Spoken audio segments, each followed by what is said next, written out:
गरीब किसान की मेहनत और ईमानदारी का फल। एक छोटे से गांव में रमेश नाम का एक गरीब किसान अपने परिवार के साथ रहता था। उसकी छोटी सी जमीन और एक टूटी फूटी झोपड़ी थी, परंतु वह अपनी मेहनत से हर हाल में अपने परिवार का पालन पोषण करता था। उसका एक ही सपना था कि उसकी फसल इतनी अच्छी हो कि उसके बच्चों को अच्छे से खाना मिल सके और वो अपना कर्ज चुका सके। लेकिन हर बार कुछ न कुछ समस्या आ ही जाती, जिससे उसकी मेहनत पर पानी फिर जाता। रमेश की जिंदगी में संघर्ष कभी खत्म नहीं होते थे। एक साल सूखा पड़ा, जिससे उसकी फसल जल गई। अगले साल बेमौसम बारिश ने उसकी फसल बर्बाद कर दी। उसके पास पैसे नहीं थे कि वो नए बीज खरीद सके या उधार चुका सके। वह दिन रात मेहनत करता, लेकिन उसकी फसल कभी इतनी नहीं होती थी कि वो अपना और परिवार का पेट भर सके। फिर भी रमेश हिम्मत नहीं हारता था। उसके पास उम्मीद थी कि एक दिन उसकी मेहनत ज़रूर रंग लाएगी।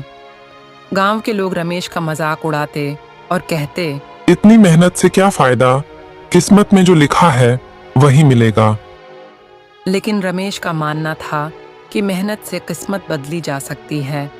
उसकी पत्नी कभी कभी परेशान हो जाती और कहती, इतनी मेहनत के बावजूद भी हमें भूखे सोना पड़ता है, शायद हमारी मेहनत बेकार ही है। पर रमेश उसे समझाता, भगवान सबकी सुनता है, शायद हमारी भी सुन लेगा, हमें बस धैर्य रखना होगा। एक बार गांव में एक बुजुर्ग महिला आई जो कई दिनों से भूखी थी। उसने गांव के कई घरों में मदद मांगी, पर सबने उसे भगा दिया। जब वह रमेश के दरवाजे पर पहुंची तो रमेश ने अपनी तंगी के बावजूद उसे अंदर बुलाया। उसने महिला को खाना खिलाया और आराम करने के लिए जगह दी। रमेश की पत्नी ने चिंता से कहा, हमारे पास तो खुद के लिए ही मुश्किल से खाना होता है, फिर भी तुम दूसरों को खिलाते हो। रमेश ने जवाब दिया, हमारी स्थिति चाहे जैसी भी हो, लेकिन भूखे को खाना खिलाना सबसे बड़ा पुण्य है। हो सकता है हमारी यह मदद हमें किसी न किसी रूप में अच्छा फल दे। उस महिला ने रमेश को आशीर्वाद दिया और कहा, तुम्हारे जैसे दयालु व्यक्ति की मेहनत कभी व्यर्थ नहीं जाएगी। एक दिन तुम्हारी मेहनत का फल तुम्हें जरूर मिलेगा।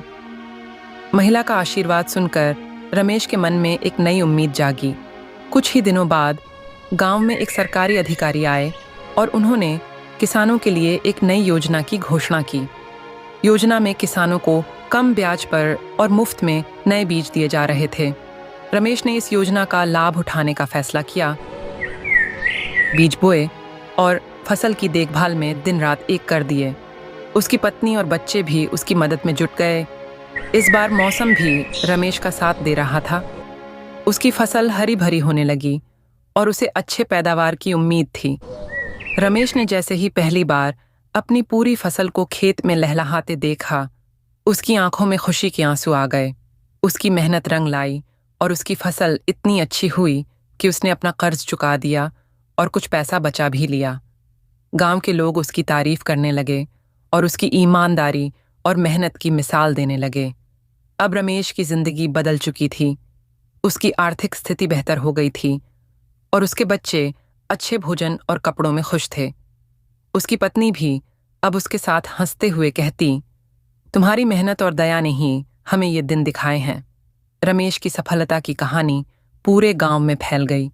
लोग उसकी ईमानदारी और मेहनत की कहानी सुनकर प्रेरित हुए। गांव के अन्य किसानों ने भी रमेश से सीख ली और मेहनत और ईमानदारी के महत्व को समझा। रमेश अब गांव में एक आदर्श बन चुका था और हर कोई उसे आदर से देखता था। रमेश की कहानी ने सभी को ये सिखाया कि चाहे परिस्थिति कितनी भी कठिन क्यों न हो, सच्ची मेहनत और ईमानदारी का फल हमेशा मिलता है। रमेश ने अपने जीवन में कई कठिनाइयों का सामना किया, लेकिन उसने कभी हिम्मत नहीं हारी और अपने दिल में दया और मदद का भाव बनाए रखा। सीख: कठिनाइयों से घबराए बिना ईमानदारी और मेहनत से काम करना चाहिए, क्योंकि एक दिन मेहनत का मीठा फल जरूर मिलता है। अगर कहानी पसंद आए तो वीडियो को लाइक करें और चैनल सब्सक्राइब करें।